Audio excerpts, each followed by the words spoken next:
Start off with your good old-fashioned minor pentatonic scale.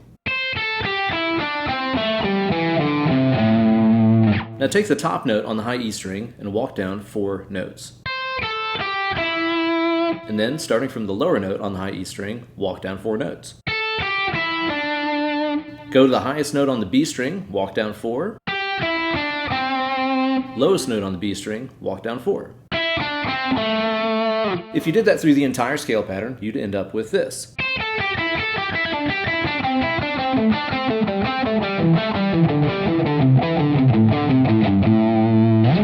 That's what we call descending 4's, and that's one of the oldest tricks in the minor Pentecostal playbook. You can also Missy Elliott style flip it and reverse it, starting from the lowest note on the low E string, walking up 4 notes, and go to the higher note on the low E string, walking up 4 notes.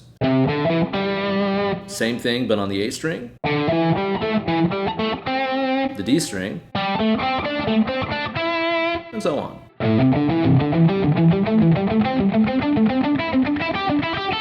This is one of the most common sequenced phrases that we use in shreddy pentatonic licks, but it can be deceptively hard to do, especially if you're alternate picking your way through that. That's why most players end up slipping in a hammer-on or a pull-off in there.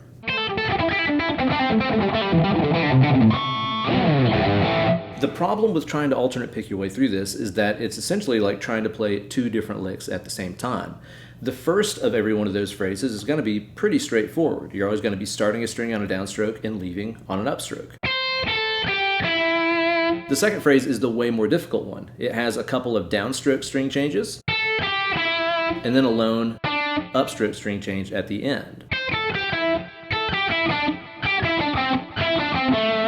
And of course, the traditional wisdom that we're told about getting that up to speed is to practice it with the metronome and speed it up 1 BPM at a time or whatever. Now that kind of works, but I find that those 2 different picking patterns are so different that simply looping those 2 licks over and over like that can end up programming some faulty motion, let's say. Because of the mix of upstroke escapes and downstroke escapes in that lick, I typically see people develop kind of oddly curved picking motions whenever they practice that lick straightforward. Might look something like this.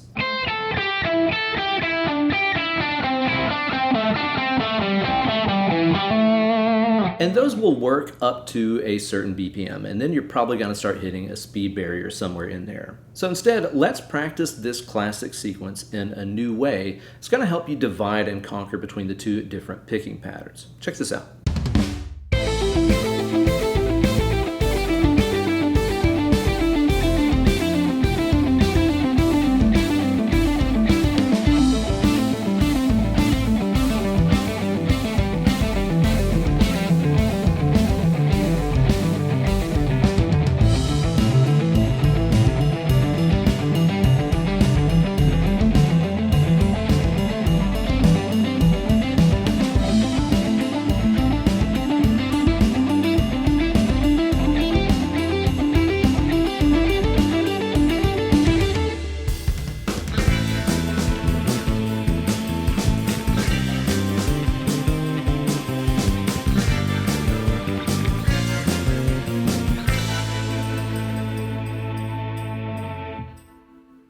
Hey there kids, it's your good buddy, Uncle Ben. Ascending or descending 4's are some of the most classic licks that we have in all of guitar phraseology. And it doesn't matter what style of music you're playing, whether that be country or western, you need to master these things if you want to get some pentatonic shred in your playing. I'm going to show you guys this great workout that I came up with to help every young shred-eye knight learn how to use the 4's. Then I'm going to show you all some vital picking and fretting tips to make it more better.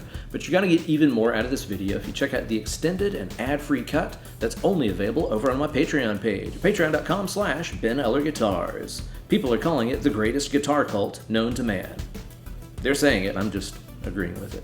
Head on over there and sign up even for just $1 a month. It's going to get you that super extended cut of this video with no pesky ads, as well as the guitar profiles, practice tracks, and downloadable tabs I made to go along with this video to help you build the perfect practice session. So don't delay. Sign up today over at patreon.com/BenEllerGuitars. I'll see you there. Gear-wise, I'm going to be playing on this Fender American Ultra Luxe Telecaster that I just got from my good friends over at Sweetwater. This is like everything I've ever wanted out of a Telecaster. It's got a forearm cut, it's got a tummy cut on the back, rounded neck heel, the stainless steel frets, locking tuners, but it's got all those vintage appointments that we all love, like the classic 2-single setup, nitrocellulose finish, and all the works. Everything you need, nothing that you don't. And I'm playing that Bad Larry through the new Bad Cat Hot Cat 50, which continues to blow my mind. Not only can it do amazing rock and metal tones, it's also a great pedal platform.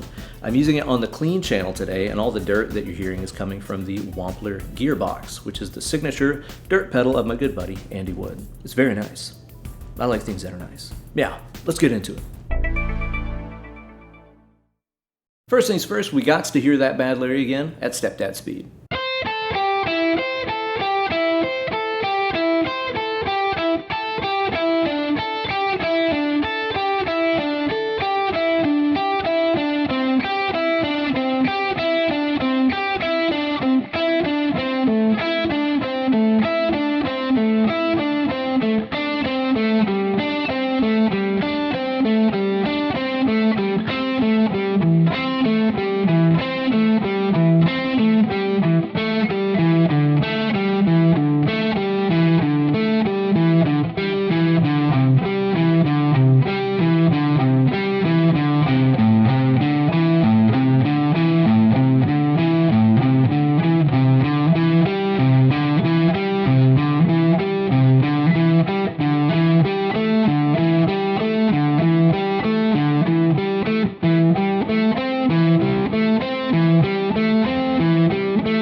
All right, meow, this is all alternate picked, no economy picking, no hammer-ons or pull-offs involved.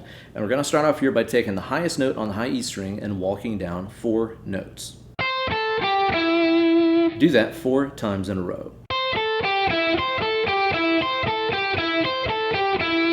Next, start from the lower note on the high E string and walk down 4 notes. Do that 4 times in a row.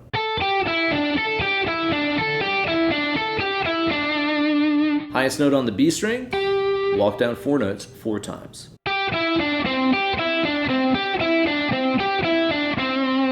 Lower note on the B, walk down 4 notes 4 times. We're just going to keep that pattern going here, starting from the high note on the G, low note on the G, high note D, low note D, and that concludes the descending portion of the lick. Now, a lot of times whenever people do the descending 4 things, they think about it as walk down 4 notes, go back 2 notes, 1, 2. Start from there, walk down 4, go back up 2 notes, 1, 2, start from there, and so on. I find that methodology to be kind of confusing. I have a harder time keeping up with that, especially at higher speeds. So I like to use the high note, low note approach as I go through all the string pairs. Now, have the same idea, only starting from the lowest note on the low E. Higher note on the low E, low A, high A, low D, high D, low G,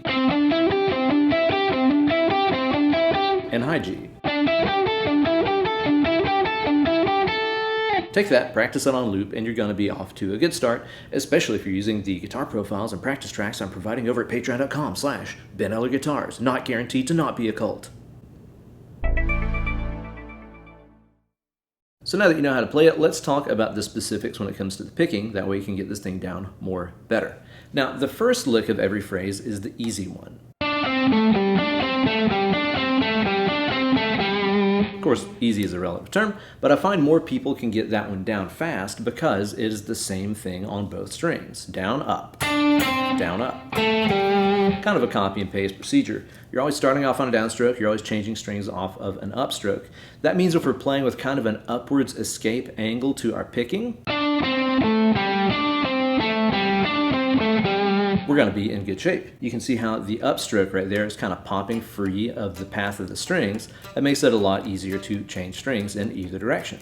This is the exact same picking approach that guys like Zakk Wylde use. Now the second lick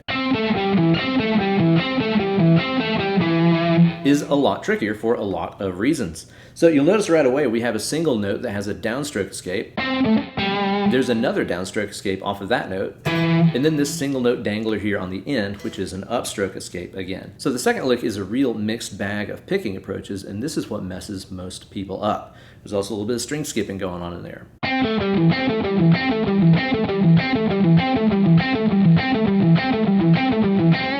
You can see how that motion is a lot less straightforward than this guy was.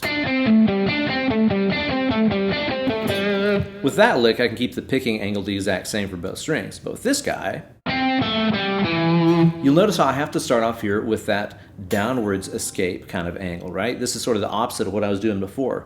The downstroke is clearing the path of the strings, the upstroke is crashing in, and then the downstroke here escapes from the plane of the strings.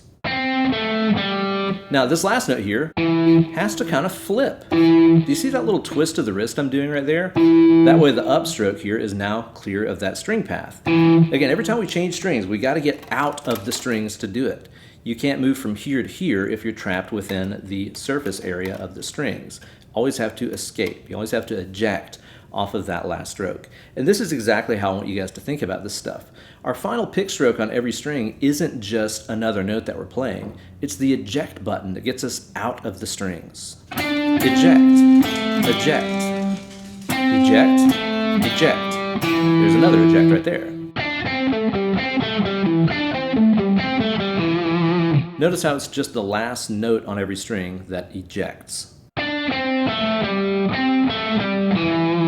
as opposed to that more curved picking motion that I mentioned earlier, where we're just ejecting all over the place. A case of premature ejaculation, if you will. I've been told it's very common. It happens to a lot of people. And that's the reason that I designed this workout so that you're playing each lick 4 times, is to help with that problem of the premature eject.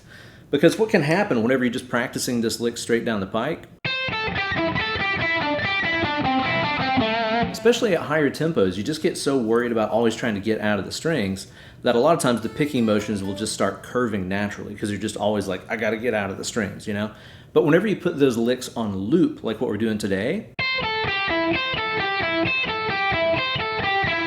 you have plenty of time to settle into the pattern and feel exactly where those eject moves need to be happening.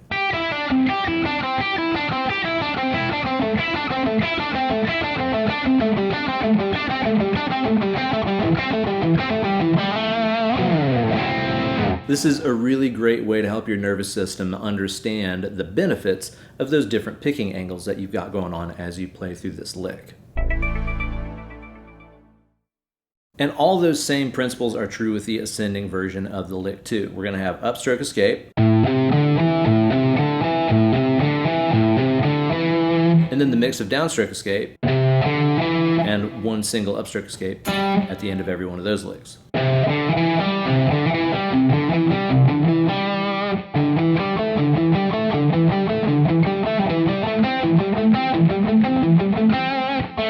Let's break that down again here one more time for the homeschoolers that are watching. That includes your boy right here, although I am in recovery. So we're going to have an upstroke escape for all of the first lick.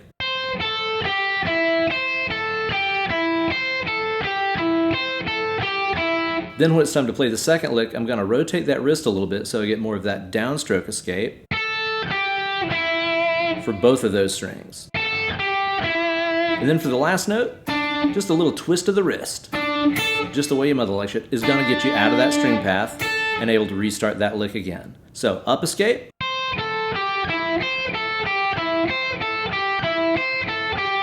downstroke escape, upstroke escape, downstroke escape, up, down, up, down, up.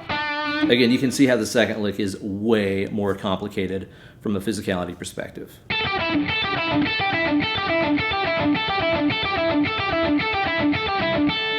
Mastering that quick change of both escape angles is essential if you ever want to become the next Shreddy Krueger and rip your way through some of these minor gin and tonic scale licks. And one more thing that you should do if you want to master this pentatonic 4's idea, put it into a song. Find a tune where you can use it, especially if it's in a riff. You're going to groove it, you're going to play it more aggressively, and it's really going to make a huge difference. For example, if you want to hear the pentatonic 4's thing in action in a really rockin' cool tune, check out the song Magic Fingers by Frank Zappa.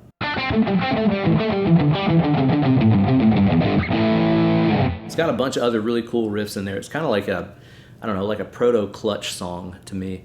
But as you just heard, it's got a whole bunch of those pentatonic 4's in there. If you want to learn a new skill, make it musical as soon as you can. And as my childhood friend Patrick Brooks used to say, that's the truth, and don't believe a lie. So there you go, guys, a breakdown of the workout that's going to help you finally master those pentatonic 4's and start shredding your way through the minor pentatonic today. You're going to master this even more better if you grab the guitar profiles, practice tracks, downloadable tabs, and the hundreds of other goodies that are waiting for you over there on the Patreon page at patreon.com/Ben Eller Guitars. It's the coolest place on the dang old interweb.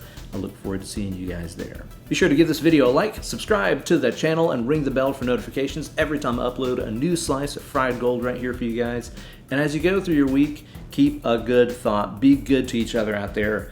The world is very crazy these days, and it's up to us to make it a little bit more sane, a little bit more kind and gentle, if you will. So let's all be good to each other out there. Random acts of kindness, little things make the world a better place. Now grab your favorite rock guitar, start mashing some rope. Less clicking, more picking.